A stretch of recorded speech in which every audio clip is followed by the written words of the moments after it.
decision to demolish and not refurbish was taken without adequate analysis put before the executive committee. That's right, isn't it? I don't consider that position. All that was put before the executive committee was a one-page cash flow report at page 613A. That's right, isn't it? Are you referring to CD8? Yes, yes.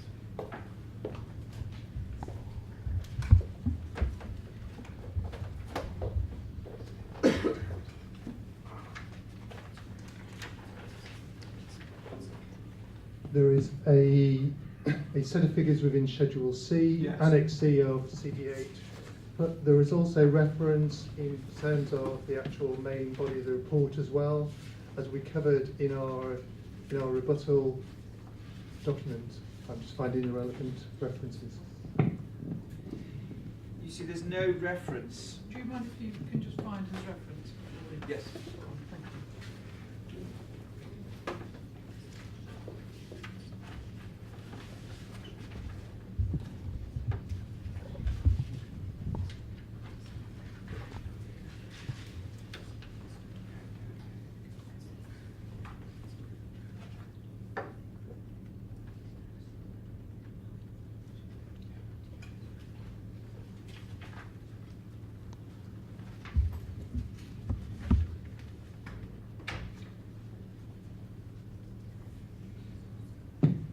Under paragraph 4.4 of CD8, it sets out detail in terms of how those arrangements could work.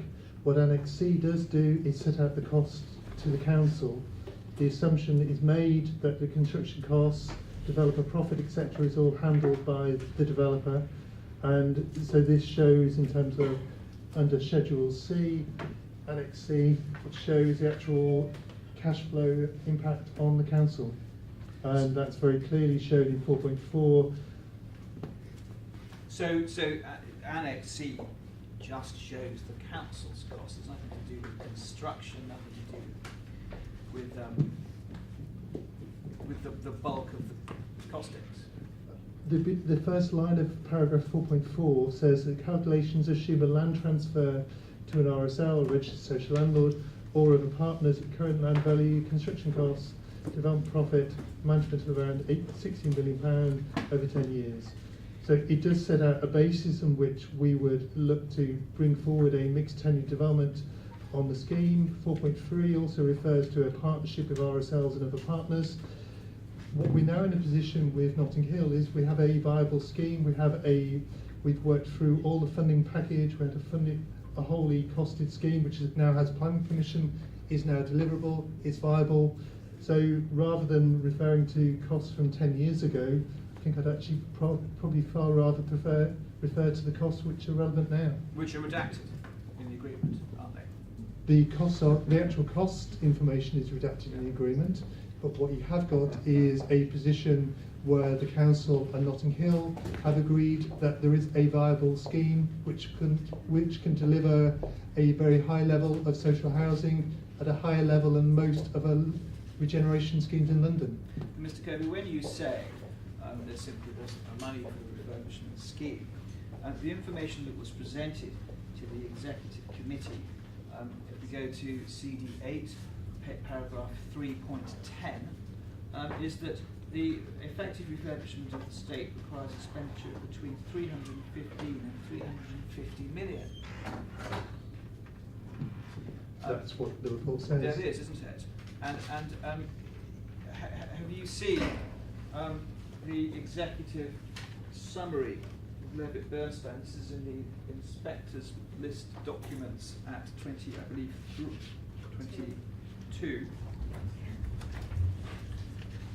If I could ask you to look at page 1.3.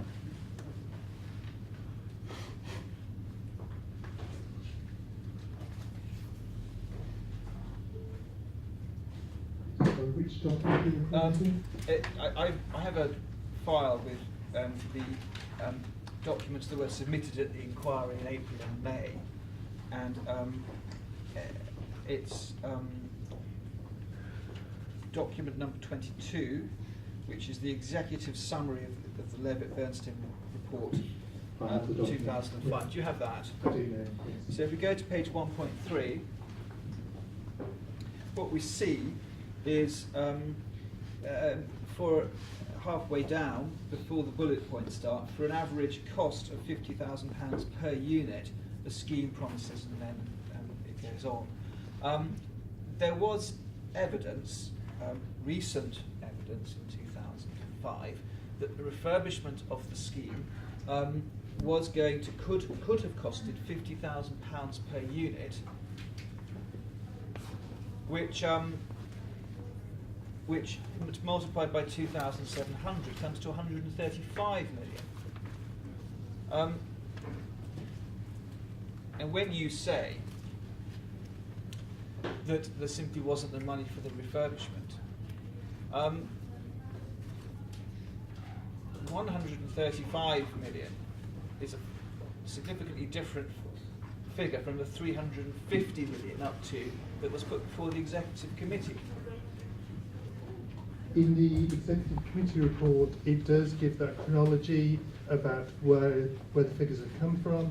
It does set out, for example, in paragraph 3.9, a figure of 221 million, which I would say is in excess of the figure within the Levitt-Bernstein report. It does explain the position in terms of how that moved on. And so my understanding is that's completely set out in the report. Members had the full information, so the build-up of the figures, as Catherine Bates as part of the update report and the rebuttal report has referred to, we've given that analysis of costs. I'm not in a position to give any more detail of those costing because I haven't got any more detail than we've already provided and clarified for you. Okay, let's move on to page 598 of C8 Annex A.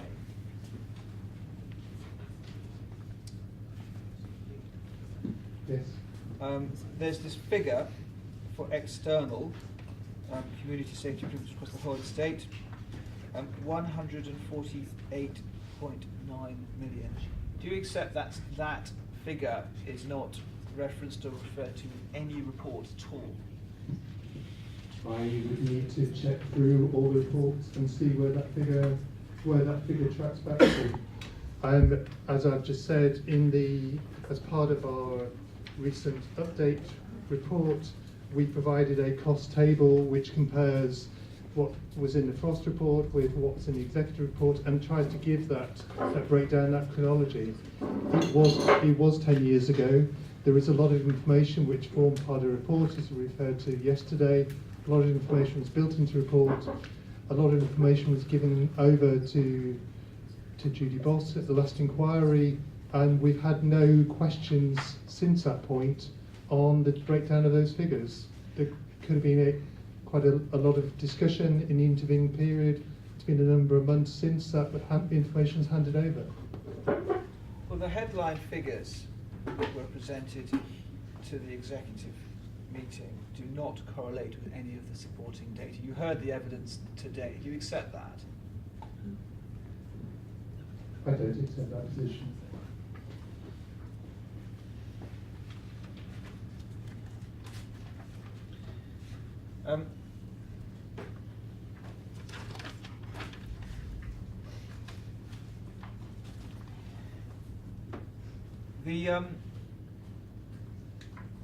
If I could then turn to the equalities issue, it is accepted at paragraph 4.1 of the rebuttal statement that the council did not undertake an equality and impact assessment specifically relating to leaseholders. That's right, isn't it? That is correct. And do you accept that in terms of long-standing residents on the estates who will lose their homes, the leaseholders are the most vulnerable group to the compulsory purchase order? In reference to compulsory purchase order, you are correct. And do you accept, no doubt having heard Ms. Robinson's evidence yesterday, that the leaseholders in large part comprise members of an African and West Indian community? I accept in terms of the remaining leaseholders on the estate, in terms of the ethnic makeup, as far as I understand, of those leaseholders. I also, as Beverly Robinson referred to yesterday, the leaseholder ethnic mix is very similar to the residence mix on the Aylesbury. That's part of the fact that Aylesbury is a diverse community. I don't believe that the leaseholders are any different in terms of ethnic mix to the wider residential community of the Aylesbury estate. And have you conducted an assessment to confirm that belief? As part of our rehousing work, as we referred to yesterday in talking through the Equalities Impact Assessment for the Area Action Plan, we do regularly monitor that information. We do make sure there's no discrimination as part of that scheme, so that's done on an ongoing basis by our housing team. Now, you heard the evidence of Ms. Robinson yesterday that a feature of the estate is the provision of Caribbean food, the provision nearby, hairdressing, and community support for individuals from a community when they're unwell and unable to go out and buy food. Do you accept that there's a strong African and Afro-Caribbean mix, a strong community on the estate? I accept there is a strong community on the estate made up of a whole range of different communities. The older established community who were born and bred on the estate are also quite settled, also quite mixed. So there is a whole range of mixes on the estate. I'm aware of that. That's what the Equalities Impact Assessment sought to address. So the older established communities who were born and bred on the estate, those are indigenous, if that's the right word to use. It probably isn't, but those are the white London population. Not necessarily. There are a whole range of different communities on the estate, and that's what the Equalities Impact Assessment sought to address, and that's what we've been monitoring through the process of rehousing.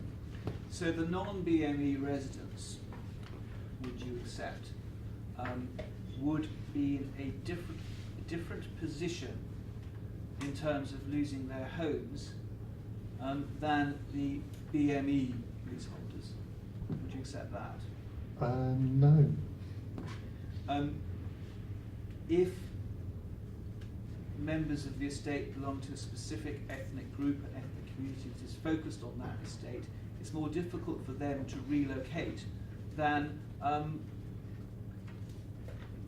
those who are not part of an ethnic minority. Would you accept that? No. So, but you accept that there was no Equalities Impact Assessment to ascertain whether African and Afro-Caribbean individuals would be at a disadvantage in being able to relocate to their communities compared to leaseholders in potentially on other estates who have to relocate as a result of regeneration schemes. As I earlier said, as part of our rehousing process, we ensure there's no discrimination at all against any group. Any of the protected characteristics are all built into the whole process we go through. The council is very careful to make sure that's properly monitored, and that has happened, I'm aware of, for the last 20 years in Southwark. But Mr. Kirby, with all the best will in the world, that's not good enough, is it? Because the equality legislation requires that you make an assessment with regard to whether those leaseholders that have protected characteristics are disadvantaged compared to those who don't have those protected characteristics. My understanding of legislation is to ensure the legislation doesn't actually mention the word leaseholders, as far as I'm aware. No. It talks about the community, and it talks about people affected by the scheme. And that, as we referred to yesterday in the equalities impact for the area action plan on page 6, in terms of the housing referencing, that is very clear in terms of making sure that decisions are taken on an equal basis. So is it then your position that Southwark Council are not required to assess the needs of individuals who will lose their homes and who have protected characteristics as against individuals who lose their homes who do not have protected characteristics? My understanding is we would, as part of our general monitoring, as part of that discussion, we would look at that, and we would, if a individual has protected characteristics, we would ensure that is properly monitored and dealt with, and that person is dealt with on an equal basis to everyone else in the area. And in terms, if you wanted to go into any more discussion about equalities, I don't work in the equalities field. I'm aware of a general basis. That's my general basis of working. But I'll conclude. The point is, it simply wasn't. There was no equalities impact assessment undertaken with regard to the leaseholders losing their homes as part of a long-established community, as distinct from those individuals in the same position who don't have protected characteristics. There was no specific piece of work other than the information we produced and also the reference within the planning committee report. At paragraph 3.9 of the rebuttal statement, you talk about the comparative value transaction, the like-for-like policy that was originally implemented and then it was withdrawn from. Surely that policy represents the most reasonable solution for the leaseholders, people such as the objectors, Ms. Robinson. My understanding, as it says in paragraph 3.9, is because there actually was no take-up of that policy. The council changed its policy in 2010, and we consulted as part of that process. So for the last 5 years, we haven't had that policy, purely because we initially offered it, and there was no take-up of it at all. So what the council then did was look at alternative routes such as shared equity, which has proved a very successful route for a number of leaseholders on the Aylesbury estate. Isn't the real reason that you stopped that policy because you found it too costly? I haven't got a copy of the report in front of me which made that policy decision. At paragraph 4.3 of the rebuttal statement, you deal with why leaseholders don't have a formal right to return to the estate. Yes.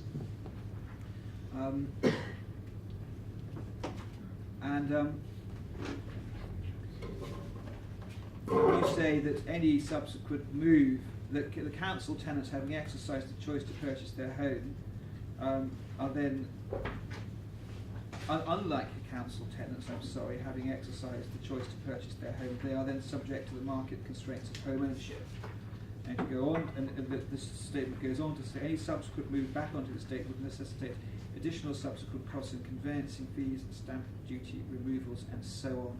And it would be unreasonable to expect the council to fund those expenses. To fund those expenses twice.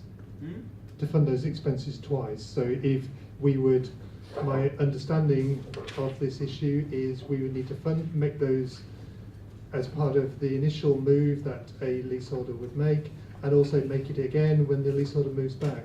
So it's actually doubling the cost of those disturbance costs.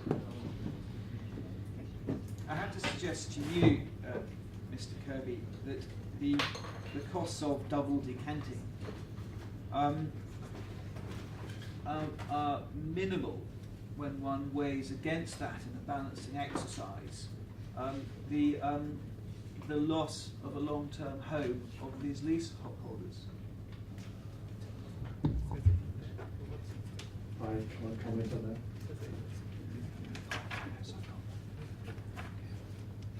Just one moment, sorry.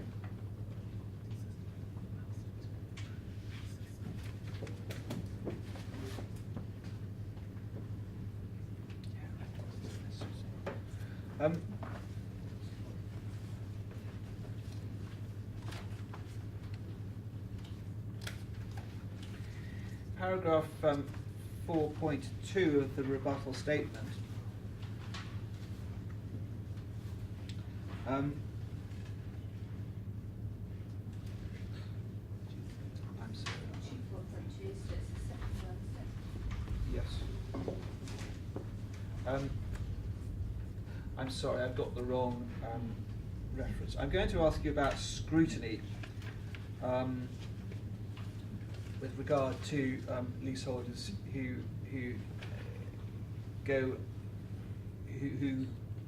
make applications under the equity share scheme. It's said in the rebuttal statement that it's accepted that leaseholders are scrutinised when buying. Sorry, I'll start again. Do you accept that leaseholders are scrutinised when buying properties under the schemes in a way that council tenants are not scrutinised? Are you referring to buying under the scheme? You're referring to a shared equity Yes. or shared ownership scheme? Yes. If you are, yes, they are, because they are buying a property in which there's a large amount of public subsidy going into the property, and the council, as a major organisation, needs to do a level of due diligence checking on that process. If a tenant were looking to buy a shared ownership property, to go through exactly the same process. Now, if you look at tab 22. Sorry, Mr. Jacobs, can I just be clear that scrutiny occurs for shared equity as well as shared ownership? Yes, it would do. It's any property where there is a high level of public subsidy. In the case of the shared equity, it's up to 6% of the value is going as part of that equation. But the purpose of the scrutiny is to ensure that under the shared equity scheme, that as much of the assets of the owners of their properties are passed over if to make up the minimum 50%. That's right, isn't it? The purpose of scrutiny, I think there's a number of reasons behind the scrutiny. Partly it's to ensure that a person moving into property is able to upkeep and maintain the property, so there is a level of finance there. It is also to do with, it's a determining factor in how much equity the leaseholder buys in the property.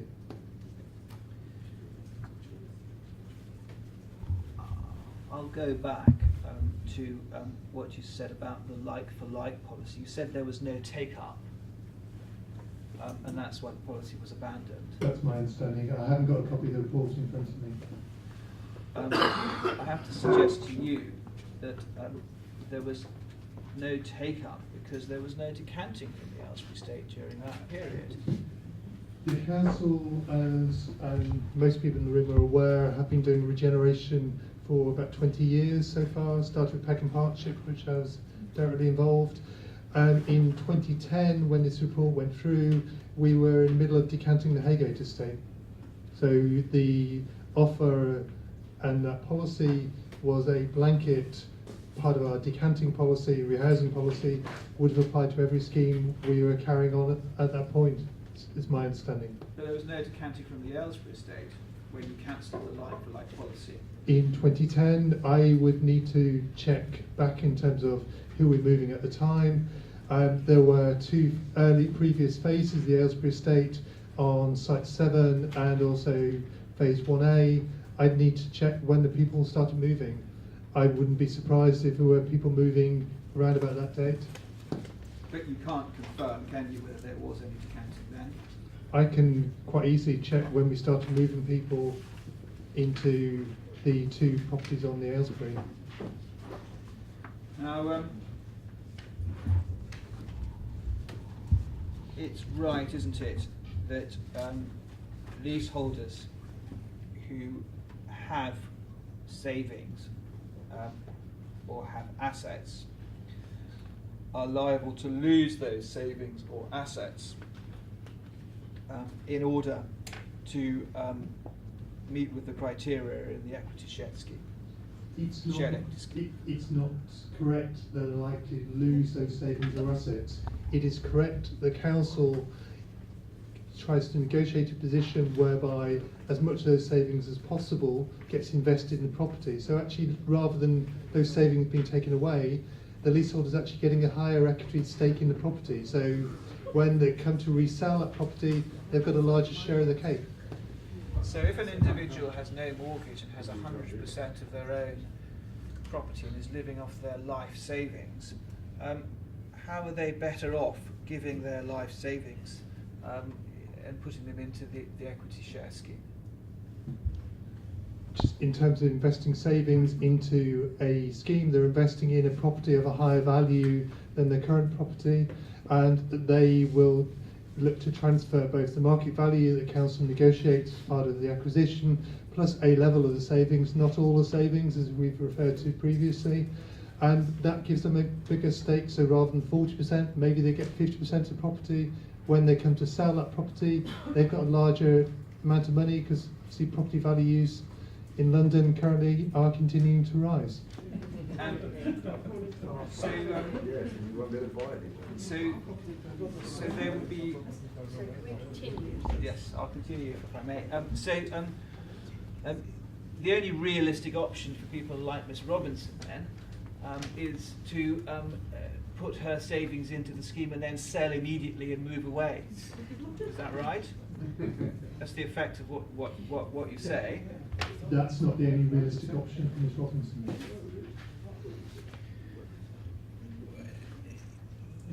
You accept, or it is accepted in the rebuttal statement, that you disregard the first £16,000 from the reassessment. I suggest to you that it's only £16,000 that's ring-fenced from this process, isn't it?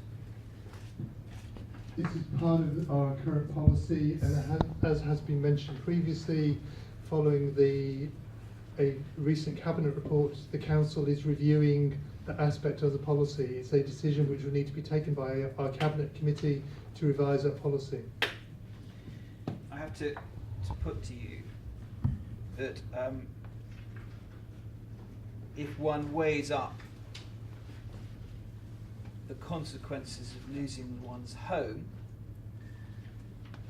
with the prospect of losing all one's savings bar £16,000 and losing financial security, as a result, your policies are wholly disproportionate, aren't they? I don't agree with your assumption.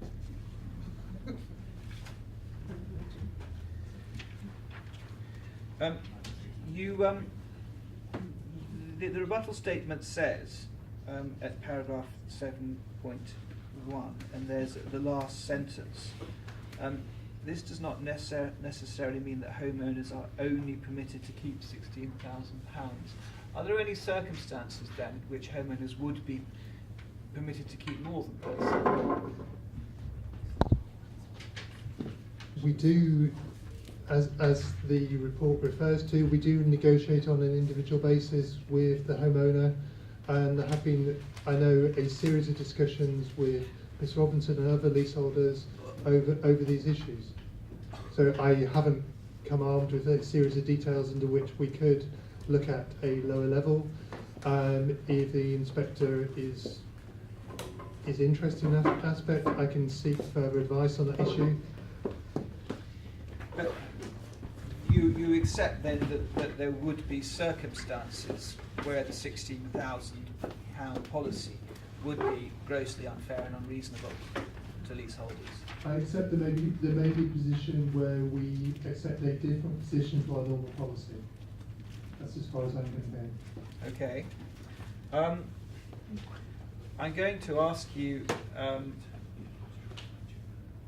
about Ellison House. And you have you've provided correspondence, or the council has provided correspondence at US 8 and US 9 in relation to that property.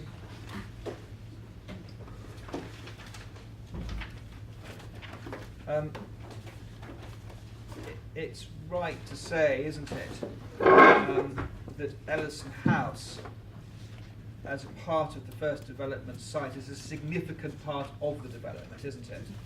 It's, I wouldn't say it's significant, it's part of the development, first development site. And that's where it's proposed to build large 14-storey tower blocks. It is on the park frontage. Yeah. And it's in one of the most marketable parts of the estate because of the park frontage. Would you agree? I wouldn't necessarily agree with that position. People have different views on where the most marketable parts of the estate are. I have to suggest to you that the inquiring authority's inability to secure vacant possession of Ellison House amounts to a substantial impediment to the deliverability of the project. What we've set out to the inquiry is the council is in negotiation with the Ministry of Justice. We've also set out some of the constraints about our ability to take further action, and we've already taken. What we have also done is factor the development programme around Ellison House, around putting it into the later period of the process. We're now in a position of talking to the Ministry of Justice about a replacement facility on the estate, and providing we go through that continues in terms of the planning process, we're working on the basis of them being able to move into that new property by the time that part of the site is needed. Did you say, did you say that you're considering moving Ellison House into a different phase, into a different period?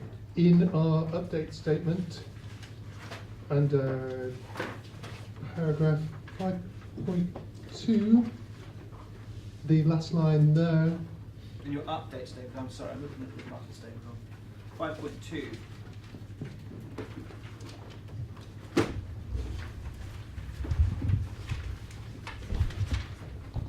Yes. Paras 5.1, 5.2, and as we talked about at our last inquiry, we're in discussions with the Ministry of Justice about the nature of a reprovision or a financial settlement. They've confirmed, and as the letter from the Minister confirms, they're looking for reprovision, and so we have gone through a process of a feasibility study. We are shortly to start a consultation event with residents affected around and joining around a site in the area.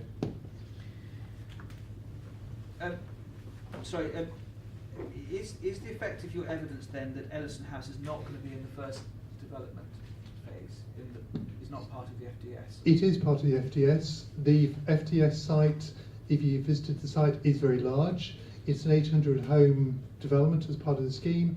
It will be redeveloped over a number of years. So we've worked with Notting Hill in terms of putting Ellison House within the last phase of the development which needs to go forward. You see, what is said at US 9, this is a letter dated the 16th of September 2015, from the Ministry of Justice to the Council, is there can be no guarantee that the alternative site will meet the MOJ's operational requirements, and therefore remaining in Ellison House must remain the baseline. They're not going to move, are they? Because you haven't identified any suitable alternative. As we referred to in our update statement, we have identified a site. We are in discussions with about a feasibility study. They have seen the feasibility study. Notting Hill have also seen the feasibility study. It will lead to a planning application being taken forward by Notting Hill for a replacement facility. But the letter, the evidence before the inquiry, is that this site has been rejected by the Ministry of Justice. I'm not aware that the letter says that. It says a site has been identified which may be suitable, and we are continuing to work with officials to see if it can become a viable relocation site. It's what the letter says in the penultimate paragraph is therefore we must remain in Ellison House unless alternative provisions can be made. The very minimum is a 2-year delay. Within a 2-year period from now, we can build a new replacement facility and go through the planning process accordingly. So we're working on the basis of it having no impact on the development of the first development site. The document at US 8 states the council's requirement remains for the current site to be vacated by the 31st of July 2016. There is a position of negotiation. You see, the reality is that the inability of Southwark to deliver Ellison House throws the entire first development scheme into jeopardy, doesn't it? As part of the development agreement with Notting Hill, there were discussions in terms of ensuring that Notting Hill were aware of where we got to with Ellison House. The development programme for the first development site has taken that into account, and we're working on the basis of being able to complete the reprovision in time for when it's needed for vacant possession of that part of the site. Are you able to say where the alternative location is? Is it on the estate? The alternative location is within Southwark. I don't think it's appropriate to go through details of where that site is, partly because we haven't started the public consultation on that site yet. And the site has a specific use, a specific value to the Ministry of Justice, because it is a halfway house, isn't it? To rehabilitate criminal offenders as part of their probation, part of the probation requirement. Yes, it has. It provides a very useful service for them. It's a very well managed and well maintained facility, of which has been no problems in the last 20 years, as far as I understand. And you're not able to say, are you, that planning permission could be granted for your alternative site? I'll rephrase that. You're not able to say that there won't be substantial objection by individuals who might not want criminal rehabilitation facilities near to where they live. Part of the next stage of the process is to start that consultation, to see what residents' opinion is. Part of that is also educating local residents and other local stakeholders of the actual valuable process that this facility provides in the local community. It provides a facility which people are rehoused into as part of their transition. As I've just said, there have been no issues in the last 20 years, as far as I'm aware, of any issues spanning out from Ellison House.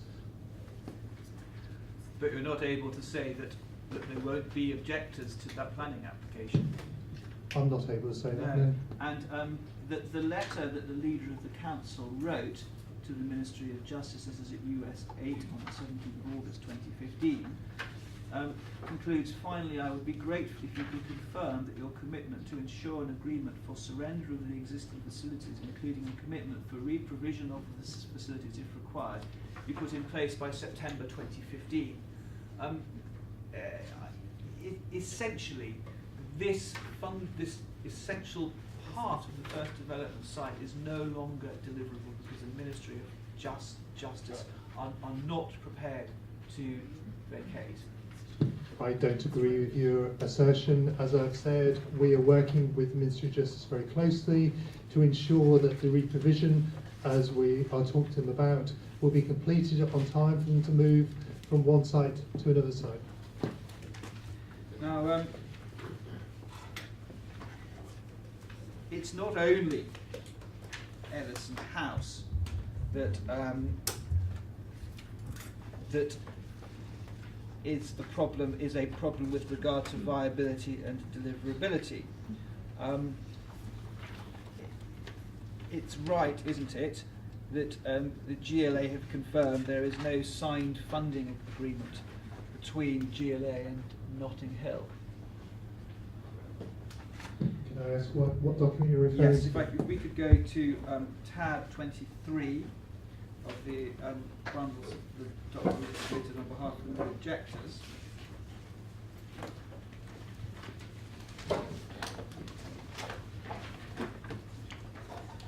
And it's a letter from the Greater London Authority to Ms Robertson, dated 11th of September 2015.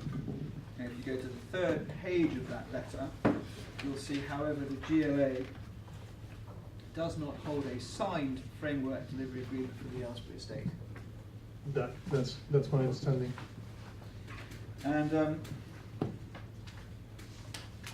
then, if we could go to tab 24, which is the Mayor of London funding prospectus. Yes. And if I could ask you to look at paragraph 88.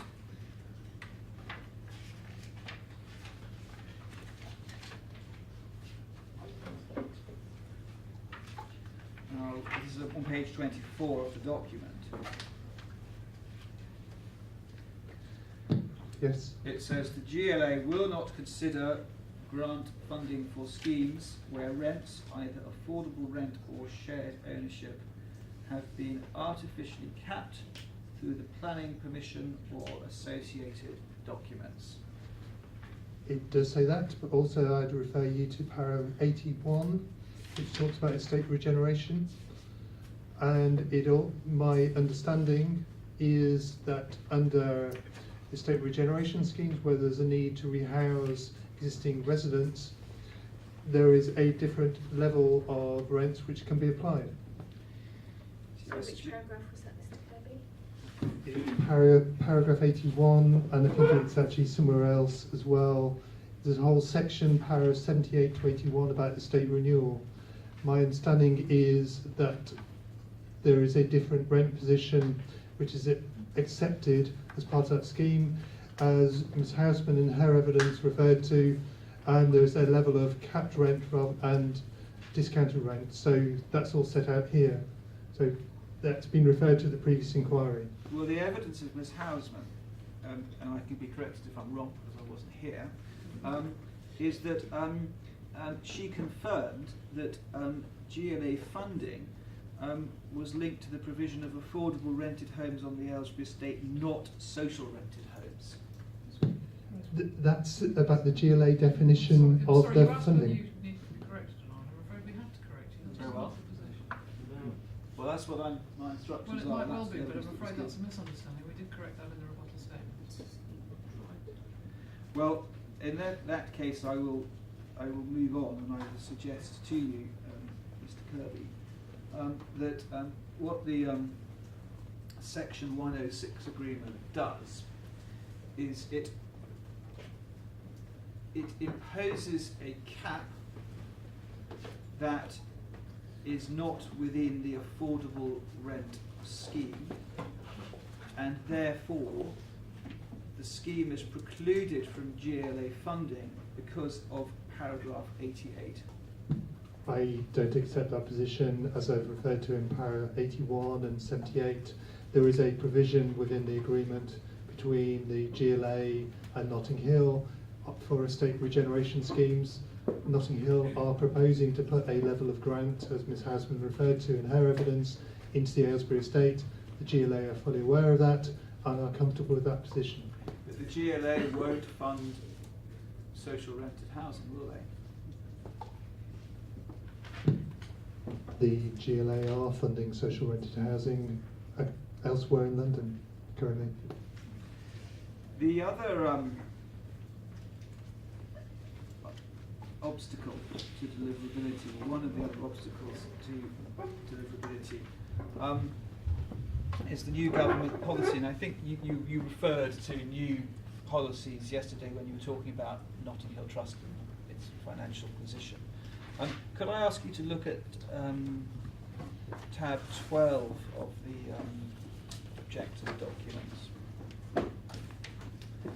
This is an article from the Financial Times, and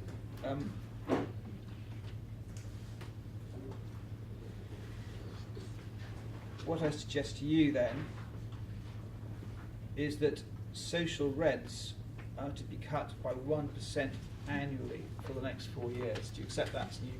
I understand that's a policy announcement the government have made. It's having a major impact in terms of both the council and most housing associations across the country in terms of looking at the impact of that. And that's going to put this development into some difficulty, isn't it? That's not my understanding. And that might be one of the reasons, would you accept, why Notting Hill Trust is so anxious to charge affordable rents and not social rents. I don't see the link at all. On the first development site, Notting Hill Housing Trust are committed to proceeding under contract with the council to deliver social rent, and that's the basis in which they're working. We've started soft demolition, we've got plan permission, the scheme is going ahead.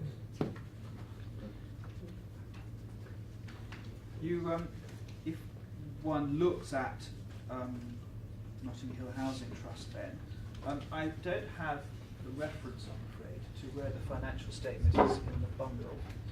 I gather it was already put in, but it may be that I don't have it. Bundle statement 1, thank you. If I could ask you to turn to that then. Yes. And if I could ask you to look at page 20 of the statement.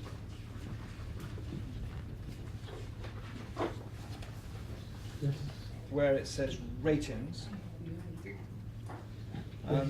It says Notting Hill Housing Group is rated by both Standard & Poor's and Moody's Investors Service Moody's.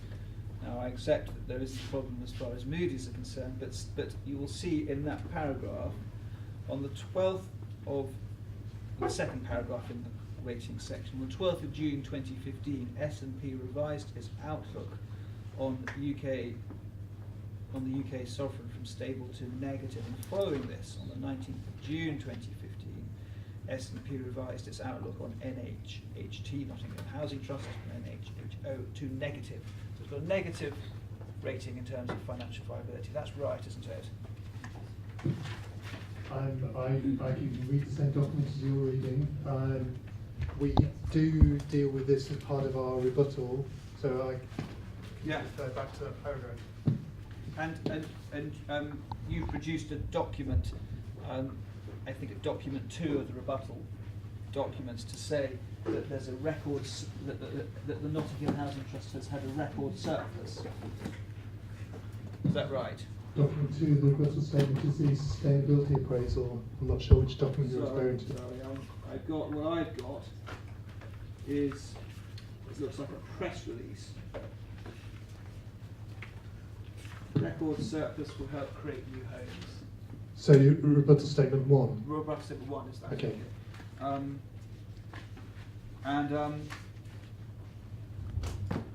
And so part of your case, that Notting Hill are financially healthy, and that's one reason why the scheme should proceed.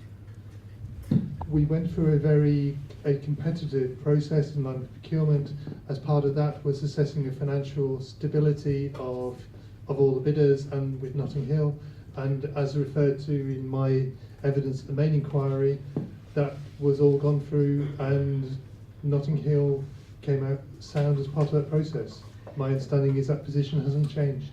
And if I could ask you then to look at page 21 of the financial statement.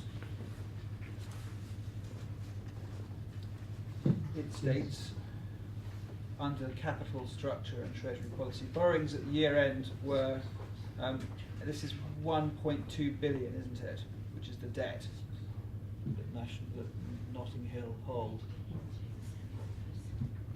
That's what the figure says. And then if you go to table F, debt maturity, in 10 to 20 years, 466 million of that debt will have to be repaid. I'm not Notting Hill's accountant. No. Of course, but I have to so put this I to you because it's I part can- of my case. I can read the document as well as you Yeah, can. absolutely. So your position that all is well in Notting Hill, and that there's nothing to worry about with regard to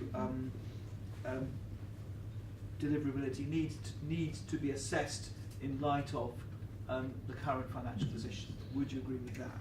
I agree with you that it's something which needs to be, we keep an eye on. And as a group finance director, Paul Phillips says in the covering press release, they're delighted with their performance. There's a break clause in the development partnership agreement. That's at US 2. Although that break clause doesn't relate to the first development site, I would add. If I could ask you to look at page 135 of the development partnership agreement.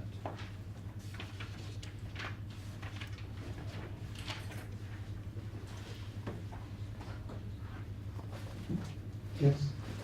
If a plot is not found to be viable, then either party can terminate the agreement. Now, I've said that doesn't relate to the first development site, No. but if one looks at page 57 of the agreement,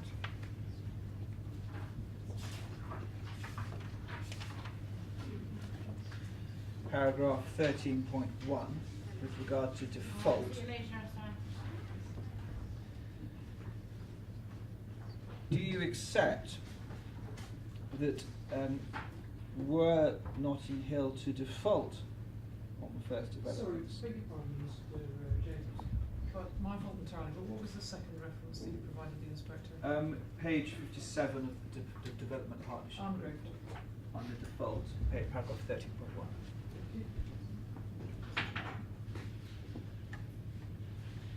Do you accept that were Notting Hill to default on the first development site,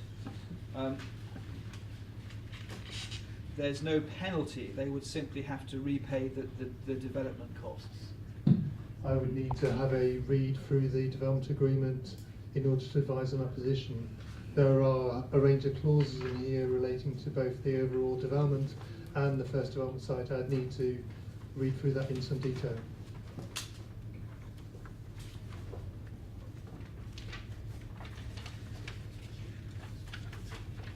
So, if I could have a moment.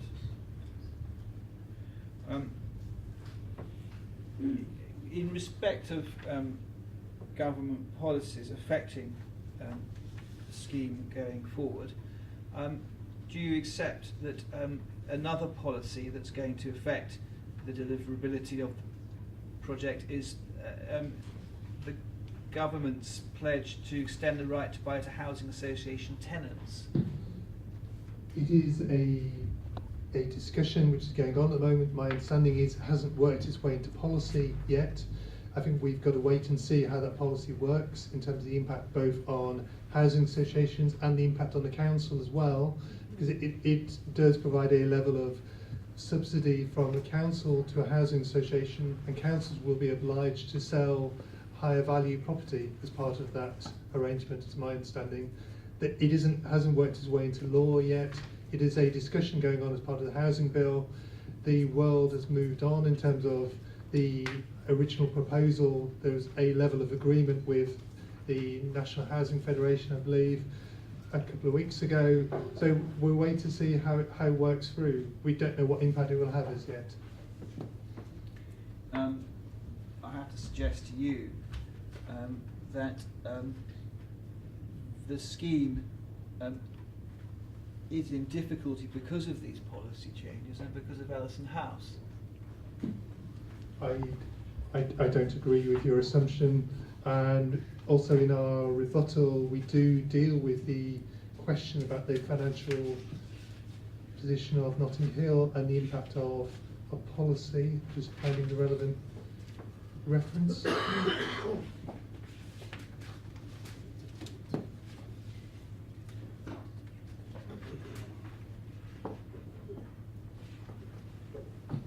para 2.2 and 2.3, we explicitly deal with the issue of right to buy. Sorry, which? Paras 2.2 refers to the financial statement, which we've just been talking about, and para 2.3, page 5 of our rebuttal, refers to the position on right to buy, and that was a position which we agreed with Notting Hill as part of the rebuttal statement. You're aware that the area action plan identified a funding gap of £82 million.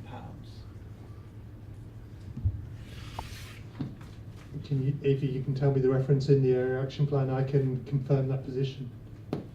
It's table, if I could ask you to look at CD2, table A7.2.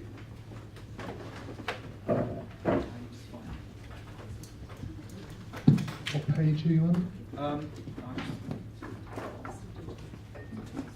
You're in the, forgive me, but you're in the Core AAP document. itself. Yeah.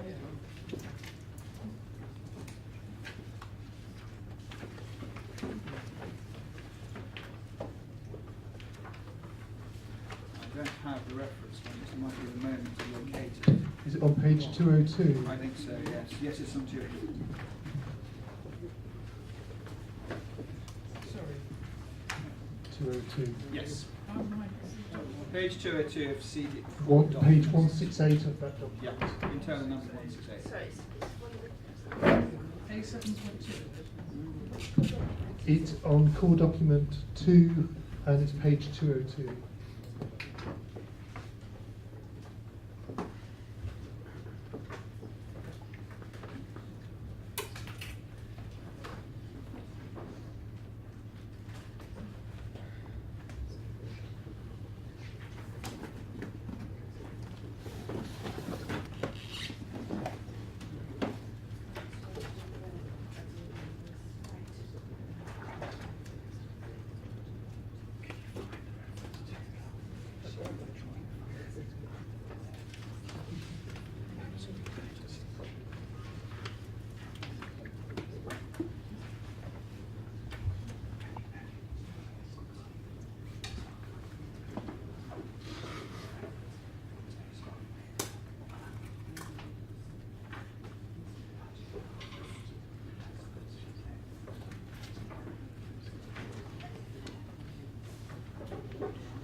So yes, you've identified that there's that funding gap, and also you're aware that the Homes and Community Agency withdrew £180 million of government funding. From where? That's one of the documents that was submitted by the objectors at the last inquiry. It's a dash.com document. Government withdraws PFI funding for Aylesbury Estate Regeneration, dated November 2010. I'm aware that there was a PFI scheme being developed for the Aylesbury. This isn't relevant to the current scheme. I have to suggest to you that the scheme is no longer deliverable or viable. I don't agree with your assumption, and it's also been part of my evidence that there is a viable scheme. It's part of the evidence of Ms Houseman representing Notting Hill Housing Trust. There is a viable scheme. The funding gap identified in the AAP is an assumption of figures at a time. We went through a very detailed financial analysis with Notting Hill in 2014 before they were appointed to take forward the scheme, which showed that the scheme was viable. So a funding gap is identified here based on a series of figures. Those figures were updated in terms of actual rehousing costs, actual construction costs, and have been gone through as part of the financial modelling exercise we went through. When reported to members in 2014, when Notting Hill were appointed, there was a viable scheme.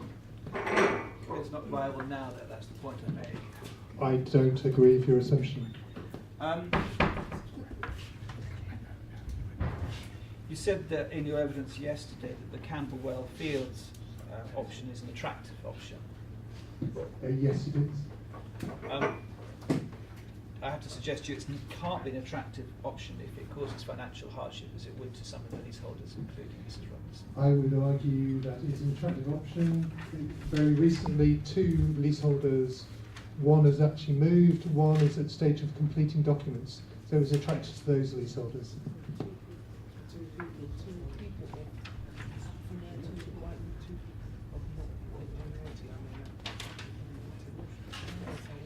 I'm told that those individuals were not of an ethnic minority group.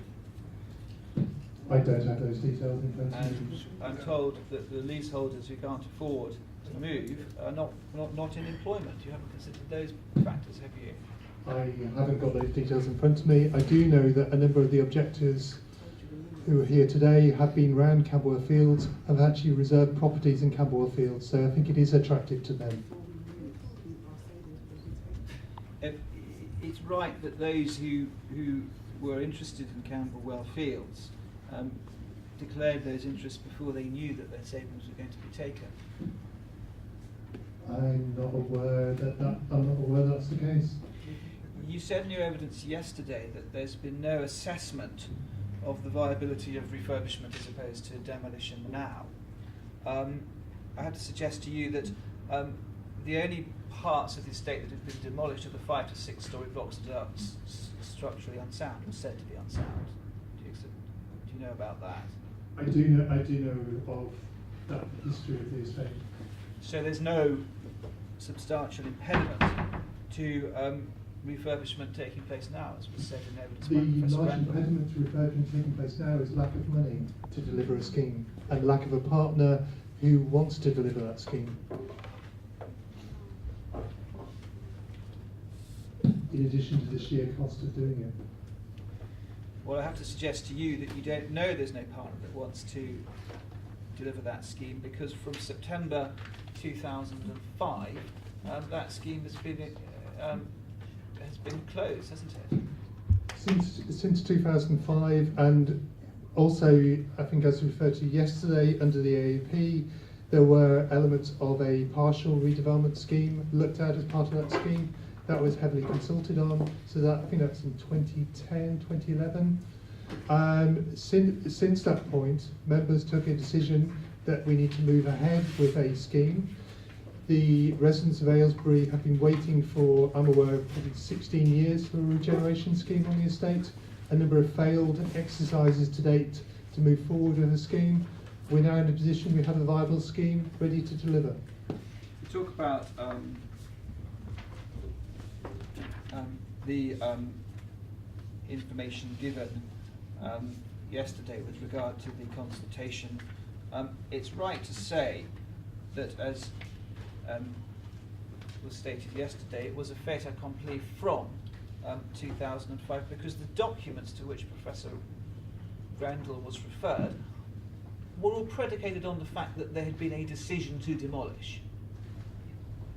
The documents which we referred to yesterday give as an example the sustainability appraisal, which is RS2. In the table which we went through yesterday, it shows 2 options. One is refurbished selected properties, which my understanding is predominantly the red brick properties on the estate, and to demolish the other alternative option is to demolish everything.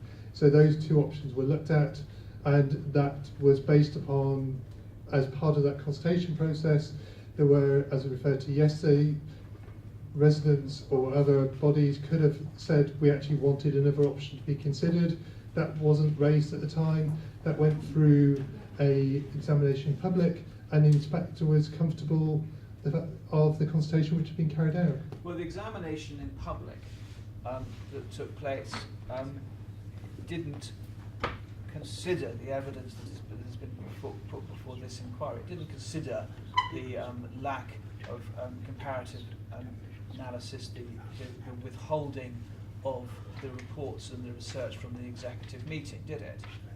I'm not aware of that level of detail, other than there was a very rigorous process in terms of formulating a planning document, which is what the EIP is there to do. And you referred yesterday to the Wolverton inquiry, which is at tab CD 11. And it's right to say, isn't it, that with regard to that inquiry, these issues weren't raised there, were they? I don't know the detail of that inquiry. I'm aware those details, though, if the issues were raised or weren't raised in any great detail at that point. I don't know whether those details were raised at all as part of the inquiry.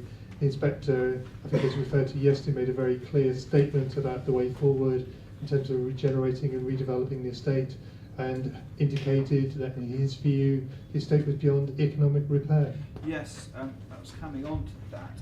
I think at paragraph 26, this is page 674 of tab 11 of CD1. The inspector said it's visually unattractive and has undoubtedly contributed to the stigma attached to the estate. That was the comment given on the condition of the estate. I have to say that I have to suggest to you that the reason that the inspector was able to say that in 2013 is because the council has failed to maintain the estate. It's been earmarked for demolition. You have no interest in its upkeep. The council has invested significant millions of pounds worth of money in the last 10, 15 years. We've been looking at regeneration schemes to invest in the estate. The council is currently doing warm, dry, safe work to some of the properties in phase 4 on the estate, spending several £1 million, investing, maintaining those properties. I can't accept the position you're taking that we haven't maintained the estate.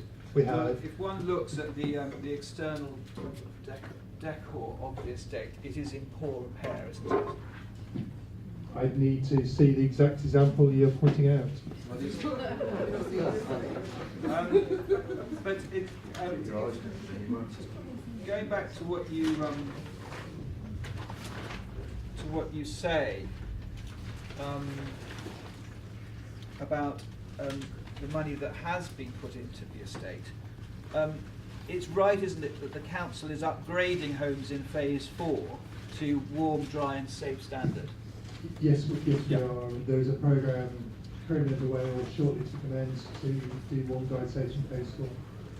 And if you look at tab 10 of the objectors' documents,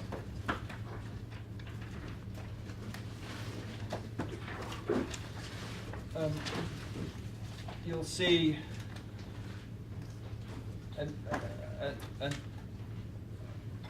a Section 20 Landlord Tenant Act notice.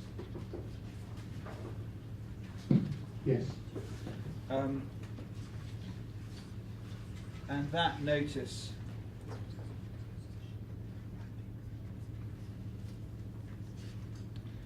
says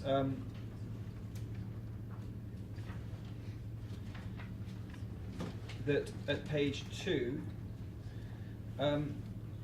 the council's this is the ultimate, this is the paragraph at the bottom, staple hold.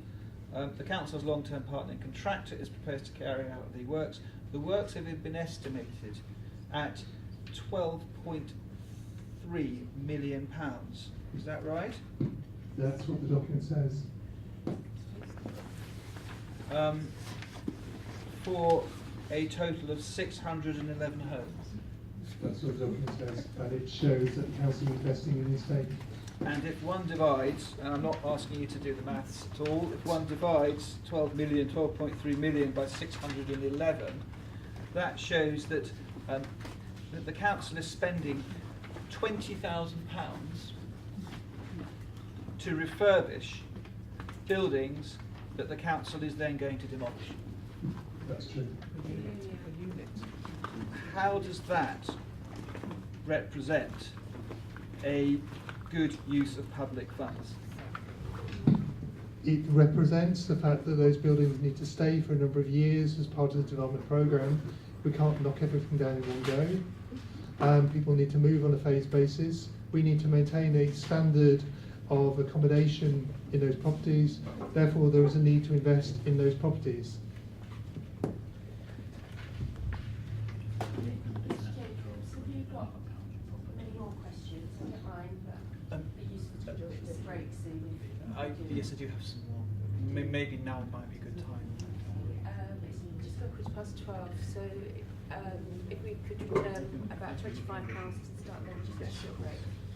The inquiry is resumed, but